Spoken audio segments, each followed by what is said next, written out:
দেশের বাইরে থেকে আমরা অনেকেই যারা আসি তখন আমরা ইলেকট্রনিক জিনিসপত্র দেশের বাইরে থেকে নিয়ে আসতে যাই। তো দেশের বাইরে থেকে নিয়ে আসতে গেলে এখন নতুন বছর মানে নতুন অর্থ বছর শুরু হয়েছে। এই অর্থ বছরে চলুন দেখে নেই যে কি কি পণ্য কর মুক্তভাবে আনা যাবে, বা আমরা যখন দেশের বাইরে থেকে আসবো তখন আমরা কি কি পণ্য কর মুক্তভাবে নিয়ে আসতে পারবো, আর কর দিলে কত টাকা কর দেয়া লাগবে। তো এই বিষয়টা আমরা দেখে নেই। যে প্রথমেই যে বিষয়টি আসছে সেটি হচ্ছে টেলিভিশন। টেলিভিশনের ক্ষেত্রে এটা খেয়াল করবেন যে 30 ইঞ্চি কম, অর্থাৎ 29 ইঞ্চি পর্যন্ত যে টেলিভিশনগুলো সেগুলো আনতে কোনো পয়সা কড়ি দেওয়া লাগবে না। আর সাধারণত 29 ইঞ্চির কেউ টিভি নিয়ে আসে না। 29 ইঞ্চি টিভি এক সময় অনেক বড় টিভি ছিল, এখন আর 29 ইঞ্চি টিভি দেখলে এত বড় লাগে না। এরপরে 30 থেকে যদি 36 ইঞ্চি পর্যন্ত টিভি নিয়ে আসেন সেক্ষেত্রে আপনাকে শুল্ক দিতে হবে 10,000 টাকা। 37 ইঞ্চি থেকে 42 ইঞ্চি পর্যন্ত 20,000 টাকা। 43 ইঞ্চি থেকে 46 ইঞ্চি পর্যন্ত 30,000 টাকা। 47 ইঞ্চি থেকে 52 ইঞ্চি পর্যন্ত 50,000 টাকা। 53 ইঞ্চি থেকে 65 ইঞ্চি পর্যন্ত 70,000 টাকা। 66 ইঞ্চি থেকে তার থেকে বেশি যদি হয় তাহলে 90,000 টাকা। এরপরে আছে 4-এর অধিক তবে সর্বোচ্চ 8টি স্পিকার সহ music centre, speaker, home theatre এরকম। অর্থাৎ যদি আপনার সাউন্ড সিস্টেম থাকে, এরকম সাউন্ড সিস্টেম যদি আনতে যান সেক্ষেত্রে 4-এর বেশি যদি স্পিকার থাকে, 4টা পর্যন্ত স্পিকার যদি থাকে সেটা আপনি শুল্কমুক্ত আনতে পারবেন। কিন্তু 4-এর বেশি যদি হয় তখন কিন্তু আপনাকে শুল্ক কর পরিশোধ করতে হবে, এবং সে করের পরিমাণ হচ্ছে 8,000 টাকা। এরপর যদি রেফ্রিজারেটর অথবা ডিপ ফ্রিজার এগুলো নিয়ে আসেন, এগুলো নিয়ে আসলে আপনাকে 5,000 টাকা শুল্ক দিতে হবে। আর এয়ার কুলার বা এয়ার কন্ডিশনার যদি হয়, উইন্ডো টাইপ হলে 7,000 টাকা, স্প্লিট টাইপ হলে 15,000 টাকা, এবং স্প্লিট টাইপ যদি 18,000 BTU এর উপরে হয় তাহলে 20,000 টাকা। অর্থাৎ 18,000-এর নিচে যদি BTU হয় সেক্ষেত্রে 15,000, 18,000-এর উপরে হলে 20,000 টাকা। ডিশ অ্যান্টেনা 7,000 টাকা, যদিও ডিশ অ্যান্টেনা এখন কেউ আনে কিনা এটা খুবই সন্দেহের বিষয়। এরপরে আসছে এইচডি ক্যাম, ডিভি ক্যাম, বেটা ক্যাম, ডিএসএলআর, মিররলেস, ইন্টারচেঞ্জেবল লেন্স এবং প্রফেশনাল কাজে ব্যবহৃত হয় এইরূপ ক্যামেরা 15,000 টাকা। এরপর আসছে ডিশ ওয়াশার, ওয়াশিং মেশিন, এগুলো 3,000 টাকা।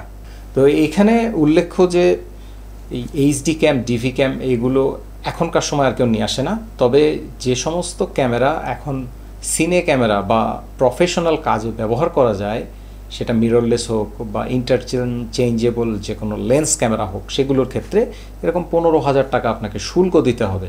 তবে কথা হচ্ছে আমরা সাধারণত দেখা যাচ্ছে ক্যানন বা সনি বিভিন্ন ফটোগ্রাফির কাজে ব্যবহারের জন্য সাধারণত যে ক্যামেরাগুলো ব্যবহার করা হয়, এই ক্যামেরাগুলো যদি কেউ ব্যবহার্য অবস্থায় নিয়ে আসে সেক্ষেত্রে কোনো সমস্যা নেই। যদি কেউ দেখা যাচ্ছে যেই দেশ থেকে আসে সেই দেশেও সে এই ক্যামেরাটা নিয়ে অনেক দিন ব্যবহার করেছে, সেটা মোটামুটি ভালো মানের ক্যামেরা হলেও দেখা যাচ্ছে সেটা নিয়ে কখনো কিছু বলে না, কারণ সেটা ব্যবহার্য একটা জিনিস প্রথমত, দ্বিতীয়ত এটা হাইলি প্রফেশনাল না, সেক্ষেত্রে কোনো সমস্যা নেই। এবং এই ক্ষেত্রটাই কিন্তু বেশি হয়, কারণ মানুষ দেখা যায় ফটোগ্রাফি করার জন্য দেশের বাইরে ক্যামেরা নিয়ে যায়, অথবা নিজের ছবি তোলার জন্য দেশের বাইরে যখন যায় তখন নিয়ে যায়, আবার যখন দেশের বাইরে থেকে আসে তখন কেউ কিনেও নিয়ে আসতে পারে শখে। সেজন্য যদি আপনাদের এটা ব্যবহার্য একটা জিনিসের মতো হয় সেক্ষেত্রে কোনো সমস্যা নেই। এরপরে শুল্ক কর মুক্ত যে পণ্যগুলো আছে সেগুলো বলি। ডেস্কটপ, ল্যাপটপ, কম্পিউটার, একটা ইউপিএস সহ computer scanner, computer printer, video camera, professional কাজে যেগুলো ব্যবহার হয় না, যেটা নিয়ে আমি মাত্র বললাম সেগুলোই, স্টিল ক্যামেরা একই কথা, সাধারণ অথবা electronic oven, microwave oven, rice cooker, pressure cooker, toaster, sandwich maker, গৃহস্থালী সেলাই মেশিন, ইলেকট্রিক অথবা ম্যানুয়াল, তারপরে টেবিল ফ্যান, স্পোর্টসের সরঞ্জাম, এবং 29 ইঞ্চি পর্যন্ত প্লাজমা, এলসিডি, টিএফটি এরকম যে কোনো টিভি। এরপর আমি এর আগে বলেছি 4টি স্পিকার সহ যে কোনো সাউন্ড সিস্টেম, সাধারণ সিডি ও 2টি স্পিকার সহ কম্পোনেন্ট, সিডি, ডিভিডি এগুলো। এরপরে আসছে 2টি ব্যবহৃত মোবাইল ফোন সেট এবং একটি নতুন ফোন সেট। এখানে বিষয়টি কিন্তু খুবই গুরুত্বপূর্ণ মোবাইল ফোনের ক্ষেত্রে, কারণ মোবাইল ফোনের ক্ষেত্রে 2টা ব্যবহার করা ফোন আপনি আনতে পারবেন, এবং একটা হচ্ছে নতুন। নতুন মানে যেটা একদম প্যাকেট ইনট্যাক্ট অবস্থায় আছে সেটা হচ্ছে নতুন হিসেবে গণ্য করা হয়। এই পণ্যগুলাই আপনারা মূলত করমুক্তভাবে নিয়ে আসতে পারবেন। আর এছাড়া যে পণ্যগুলো করযুক্ত সেগুলো তো বললামই, তবে করযুক্ত যে পণ্যগুলো আছে এগুলো আমার মনে হয় যে এখন আসলে যে সময় যাচ্ছে, বাহিরে থেকে খুব প্রয়োজন না হলে না নিয়ে আসা ভালো, খুবই বড় টেলিভিশন বা এমন কিছু ছাড়া। কারণ আপনি বাংলাদেশে যেগুলো পাবেন সেগুলো যে একেবারে খারাপ মানের তা না, সেগুলো কিছুটা ভালো মানের দেখে, যেগুলো ভালো কোম্পানির এবং ভালোভাবে অ্যাসেম্বল করা এমন কোম্পানি আপনারা নিতে পারবেন। কারণ বিদেশ থেকে জিনিস আনলে হয়তো জিনিসের কোয়ালিটিটা আপনি ভালো পাচ্ছেন, তবে একটা জিনিস কিন্তু আপনি পাবেন না, সেটা হচ্ছে সাপোর্ট এবং ওয়ারেন্টি।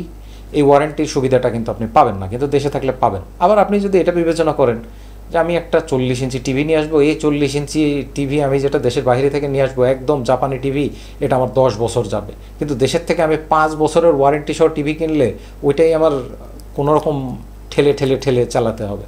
সেক্ষেত্রে এরকম যদি ভাবেন তাহলে আপনি শুল্ক প্রদান করে নিয়ে আসতে পারেন, কিন্তু সেক্ষেত্রে আপনার খরচ আসলে কিছুটা বেশি পড়ে যায়। তো এই ছিল আজকের আলোচনা। যদি এই আলোচনাটা আপনার কোনো না কোনো কাজে লাগে তবে অবশ্যই একটা লাইক দেবেন। এতক্ষণ আমার সাথে থাকার জন্য অনেক ধন্যবাদ। পরবর্তীতে দেখা হবে, নতুন কোনো বিষয় নিয়ে আলোচনা করতে চলে আসবো আপনাদেরই সাথে। সে পর্যন্ত আপনাদের সবার সুস্থতা কামনা করে আজকে এখানে বিদায় নিচ্ছি।